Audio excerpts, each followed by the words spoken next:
Hello students, welcome to Sunny try tutorial classes. तो आज हम लोग करते हैं चैप्टर 7 के एक्सरसाइज। तो चैप्टर 7 का नेम है conservations of plants and animal. तो चलिए स्टार्ट करते हैं इनके एक्सरसाइज को। तो स्टूडेंट्स, जैसा कि स्टार्ट होता है इसका first question, tick the correct options. तो टिक द करेक्ट ऑप्शंस में जो फर्स्ट क्वेश्चन है, a group of organism that have common characteristics and can interbreed is called. उस जो हम लोग कहते हैं जो आपस में इंटरब्रीड कर सकेगा उसको हम लोग क्या कहेंगे, स्पीसीज कहेंगे। फिर नेक्स्ट क्वेश्चन है, which of the following animal survive only on bamboo shoots. ऐसा कौन सा एनिमल है जो केवल बांस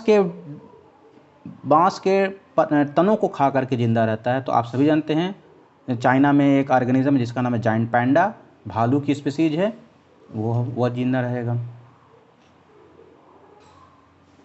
उसके बाद क्वेश्चन नंबर थर्ड है, only extinct animal among the following is. इसमें से कोई एक एक्सटिंक्ट एनिमल है जो आज नहीं मिलता है।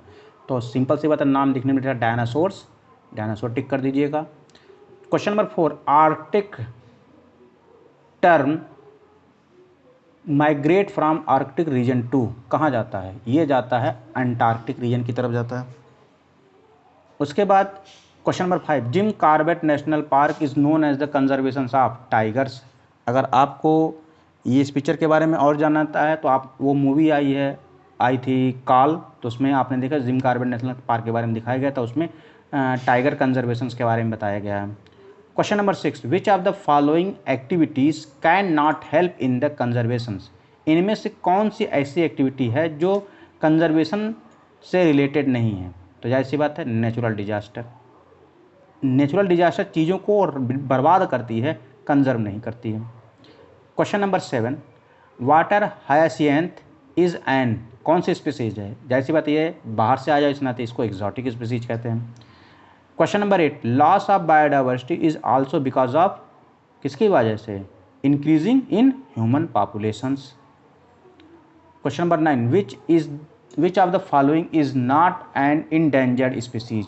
इसमें से कौन एक इंडेंजर्ड स्पीसीज नहीं है? वो है polar bear. Question number next, fill in the blanks. Fill in the blanks है, illegal hunting in animal for concern use is called poaching. फिर है question number 2, national park are undisturbed habitat for wild life.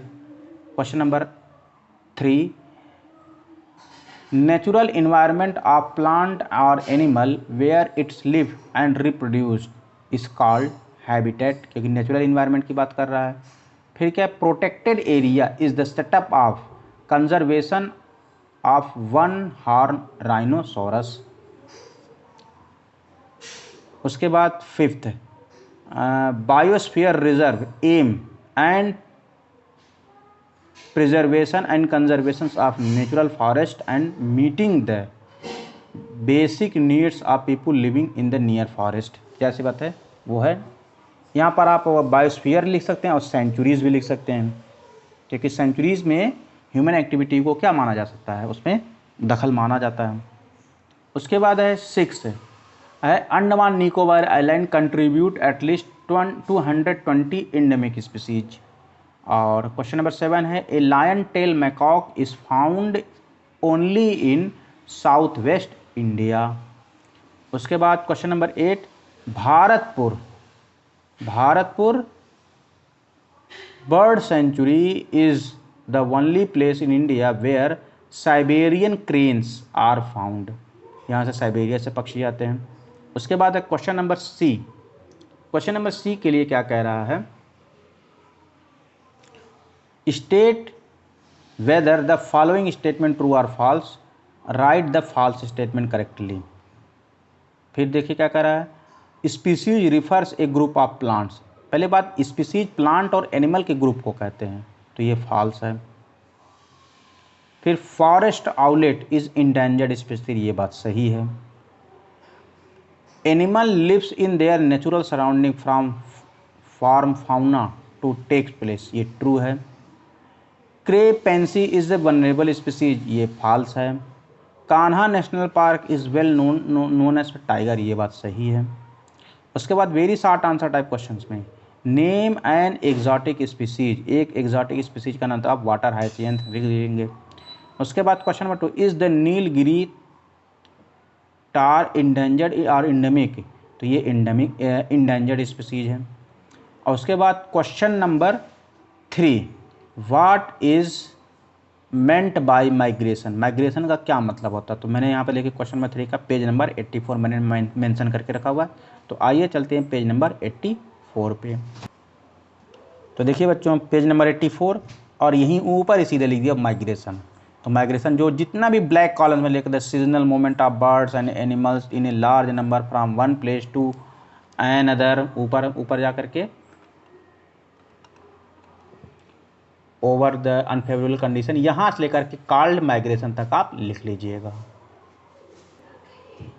उसके बाद question number 4 name the first reserve forest in India, तो सबसे पहला first reserve मैंने आपको lecture में बताया था वो कौन था, सतपुरा नेशनल पार्क।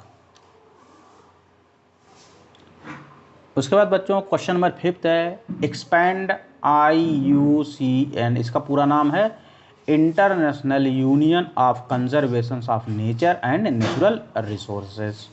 उसके बाद question number 6 name any endangered species of animals, का नेम इंडेंजर्ड स्पीसीज, आपको कुछ स्पीसीज इंडेंजर्ड स्पीसीज के बारे में नाम लिखना है, जैसे tigers, blue whale, lion, tail macaque, ये सब हैं।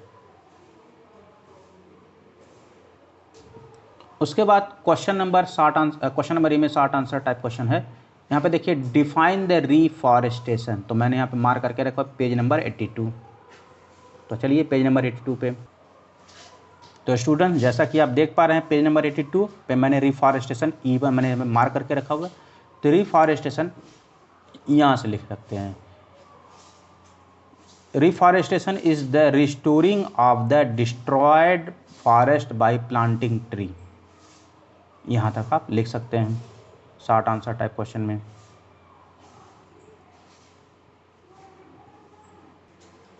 उसके बाद स्टूडेंट्स नेक्स्ट क्वेश्चन है what is red data book, तो रेड डेटा बुक के लिए मैंने पेज नंबर 84 को मार्क करके रखा हुआ है। तो चलिए पेज नंबर 84। तो स्टूडेंट्स पेज नंबर 84 पे आप देखिए यहाँ पर रेड डेटा बुक लिखा हुआ है, जितनी ब्लैक लाइंस लिखी हुई है the book that keep the record of all endangered animal plant and other species are called red data book, इतना आप नोट डाउन कर लेंगे। उसके बाद स्टूडेंट आ जाते हैं क्वेश्चन नंबर 3 में क्या how does over grazing by animal destroyed forest, तो इसके लिए मैंने पेज नंबर 81 को मार्क करके रखा हुआ है। तो स्टूडेंट्स जैसा कि आप देख पा रहे हैं पेज नंबर 81 मैंने यहाँ पे लिखा है कि ओवर ग्रेजिंग को मैंने मार्क करके रखा हुआ क्वेश्चन नंबर ई के क्वेश्चन नंबर 3 के लिए कि प्रिवेंटिंग ओवर ग्रेजिंग, तो आप यहाँ से लिख लीजिएगा कि over grazing must be control to save forest because, यहाँ पे बिकॉज लगा दीजिएगा, because grazing animal eat the young trees destroys leaf on lower branches and injury the root trunks. तो अगर आप ऊपर नहीं भी लिखना चाहते तो केवल यहाँ से मैं अंडरलाइन कर दे रहा हूँ, grazing animal eat young trees destroy leaves and lower branches and injuries the root and trunk, इतना आप निशान करके लिख लीजिएगा। उसके बाद स्टूडेंट नेक्स्ट क्वेश्चन है what constitute the flora of a place, इस क्वेश्चन का आंसर में देखिए मैंने यहाँ मार्कर पेज नंबर 79। तो आ जाते हैं पेज नंबर 79 के लिए। तो स्टूडेंट्स जहाँ पर ये फ्लोरा और फ्यूना का हेडिंग लिखा हुआ है उसी का जो पहला ऊपर वाले लिंक की all the different kinds of plant living in their natural surroundings are called flora of the place, इतना आप लिख लीजिएगा। उसके बाद क्वेश्चन 5 में है डिफ्रेंशिएट बिटवीन जू एंड वाइल्ड लाइफ, तो इसका क्वेश्चन नंबर पेज नंबर मैंने पेज नंबर 83, ये पेज नंबर बेटा 83 है, यहाँ पर आप आ जाएंगे पेज नंबर 83 पर। तो यहाँ पे देखिए मैंने मार्क करके रखा हुआ है क्वेश्चन नंबर 5 के लिए वाइल्ड लाइफ सेंचुरीज, यहाँ पे मैं मार्क कर दे रहा हूँ wild life sanctuary is different from juice because in wild life sanctuaries, animals live freely in their natural habitat, while in zoo they are kept in cage। इतना आप लिख लीजिएगा। हाँ तो स्टूडेंट्स आ जाते हैं हम लोग नेक्स्ट क्वेश्चन की तरफ। शॉर्ट आंसर टाइप क्वेश्चन है क्या, what is national park and name any 2 national park in India. तो इसका आंसर कहाँ मिलेगा आपको, पेज नंबर 82 पर। हाँ तो स्टूडेंट्स यहाँ पर देखिए पेज नंबर क्वेश्चन नंबर 1 का आंसर नेशनल पार्क है। तो जितना ये ब्लैक हेडिंग पे लिखा, national park is the large protected area and maintain by the government to the preserve the wild life where the activities of grazing and cultivation of crop are not allowed. इतना आप लिख लेंगे। और पूछा जाए India में 2 national park का नाम, तो एक आप जिम कॉर्बेट नेशनल पार्क लिखिएगा और दूसरा काजीरंगा नेशनल पार्क या सतपुरा नेशनल पार्क, कोई भी एक लिख लीजिएगा। उसके बाद बच्चों आ जाते हैं क्वेश्चन नंबर 2 के लिए। Why does some animal migrate, name 2 migratory birds.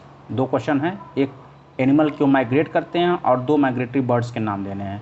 तो पेज नंबर 84। हाँ तो क्वेश्चन नंबर 2 का आंसर यहाँ पे दिया हुआ है। देखिए मैंने जितनी अंडरलाइन की हुई बस उतनी चीज़ें लिखनी है। क्या लिखने है, देखिए ये रीजन ऑफ माइग्रेशन है ना, तो यहाँ पे to escape the harsh and unfavourable climatic condition and, यहाँ पे कामा करके लिखिए, एंड फॉर फूड और वाटर, फिर and to get the suitable place for reproduction. ये 3 चीज़ें उसके रीज़न होते हैं किसी भी एनिमल की एक जगह से दूसरी जगह पर माइग्रेट करने के लिए। फिर जो नेक्स्ट क्वेश्चन था कि नेम 2 माइग्रेटरी बर्ड्स, तो यहाँ पे देखिए नाम लिखा आर्कटिक टर्न और साइबेरियन क्रेन्स, ये 2 एनिमल्स का आप नाम लिख लीजिएगा। अब आ जाते हैं क्वेश्चन नंबर 3 की तरफ। What is the main aim of IUCN red list. तो ये देखिए इसका क्वेश्चन कहाँ मिलेगा, पेज नंबर 79 पर। तो स्टूडेंट्स यहाँ पे देखिए पेज नंबर 79 का, जहाँ पर फ्लोरा फ्यूना लिखा हुआ उसके जस्ट बगल में यहाँ पे देखिए सीधे सीधे आंसर लिखा हुआ है, the main aim of IUCN red list is to focus the attentions of conservations towards the species that are under the threat of becoming extinct and therefore promote their conservation process। इतना आप लिख लेंगे, इतना answer बनेगा बच्चों, इससे छोटा मत करिएगा। तो देखिए बच्चों नेक्स्ट बी का आंसर है differentiate between endangered and critically endangered species. तो पेज नंबर 80 पर आ जाइए और आपको केवल कुछ नहीं करना है कि क्रिटिकली इंडेंजर्ड और इंडेंजर्ड स्पीसीज के वो डिफिनीशन लिख लेना है। तो आइए देखते हैं पेज नंबर 80 पर। तो ये पेज नंबर बच्चों देख रहे हैं 80, यहाँ पर देखिए क्रिटिकली इंडेंजर्ड और ऊपर यहाँ पर इंडेंजर्ड, बस इतने इसके जो काले काले हेड्स लिखे हुए हैं कि किसको इंडेंजर्ड कहते हैं और किसको क्रिटिकली इंडेंजर्ड कहते हैं, इसको बस आपको लिखना है। फिर बच्चों नेक्स्ट क्वेश्चन है name any 3 protected area, give 2 examples of each. आपको 3 प्रोटेक्टेड एरिया बताने हैं और उनमें से 2 के एग्जाम्पल्स देने हैं। तो पहले नाम बताना फिर उनके 2 के बारे में लिखना है। तो देखिए 3 प्रोटेक्टेड एरिया हैं जो भारत सरकार द्वारा बनाए गए हैं। पहला है बायोस्फीयर रिजर्व, दूसरा है नेशनल पार्क और तीसरा है सेंचुरीज। तो ये 3 लिख लेंगे, तीनों सरकार द्वारा प्रोटेक्टेड हैं।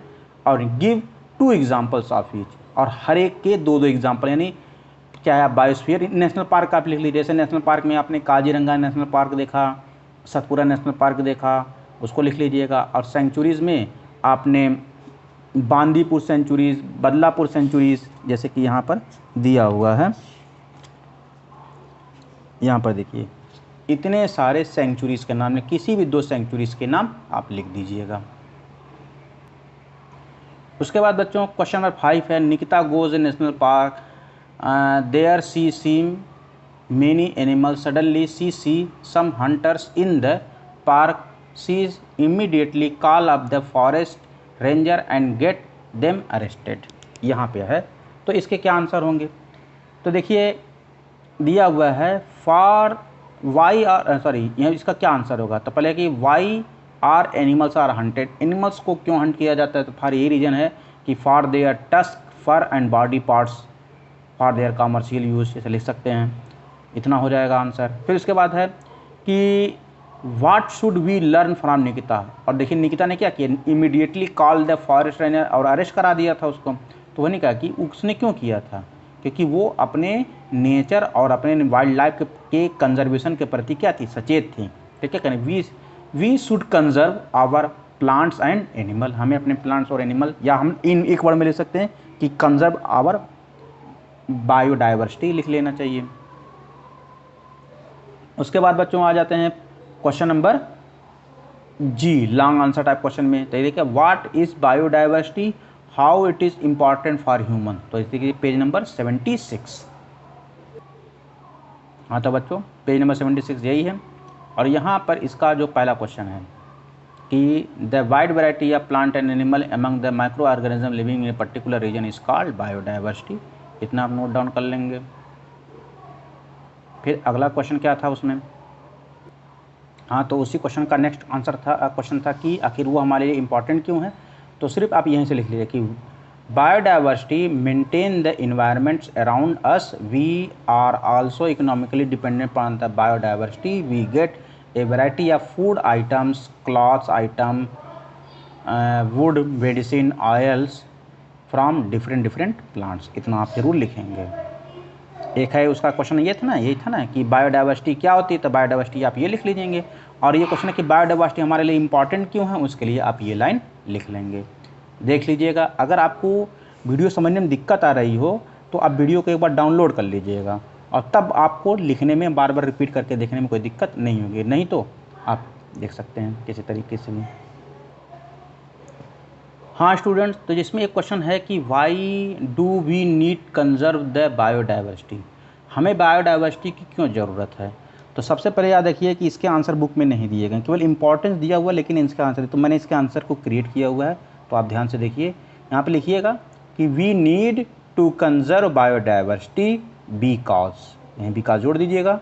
यहाँ पे लिखिएगा because each component of biodiversity, मैंने इन शॉर्ट लिखा हुआ BD, biodiversity, each component of biodiversity is interdependent, क्या लिखेंगे, interdependent to each other in ecosystem and maintain the energy flow and mineral, MINERAL, mineral flow in ecosystem.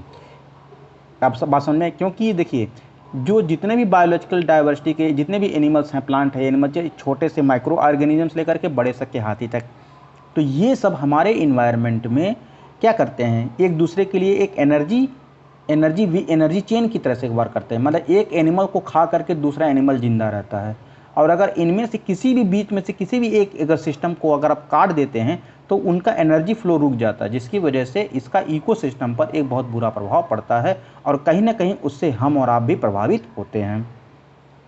उसके बाद next question है what is deforestation, discuss the consequences of deforestation. तो students आप deforestation के लिए page number 77 पे आ जाएंगे। यहाँ पर देखिए लिखा हुआ डिफॉरेस्टेशन, तो ये लाइन पूरी उतार लेंगे। The clearings of the forest by cutting down forest trees over a wide area is called deforestation. फिर देखिए ये पहले क्वेश्चन का आंसर हो जाएगा। उसके बाद आप उसमें दूसरा दें कि what is the consequences of deforestation. तो देखिए ठीक ऊपर ही यहाँ पे लिखा हुआ कॉन्सिक्वेंसेस ऑफ डिफॉरेस्टेशन। तो यहाँ पर आप लिखेंगे कि आखिर अगर डिफॉरेस्टेशन कर दिया जाए तो उसके बाद क्या होगा। तो उसके बाद ये होगा इट कॉज सॉयल इरोजन, क्या लिखेंगे, soil erosion and make soil, क्या लिखेंगे, make soil infertile, remove the tap layers of the soil, expose the lower hard and rocky layer that have less humus and less fertile।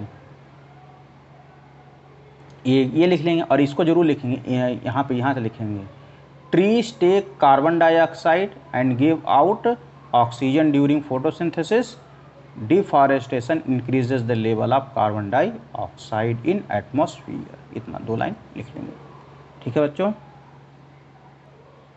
हाँ तो students यहाँ तक सारी बात हो जाती है, चैप्टर ख़त्म हो जा रहा है। तो बच्चों आपको ये वीडियो कैसा लगा कमेंट करके कमेंट बॉक्स में ज़रूर बताएं, ताकि मुझे आपके लिए और अच्छे से अच्छे वीडियो बनाने की प्रेरणा मिलती रहे। धन्यवाद।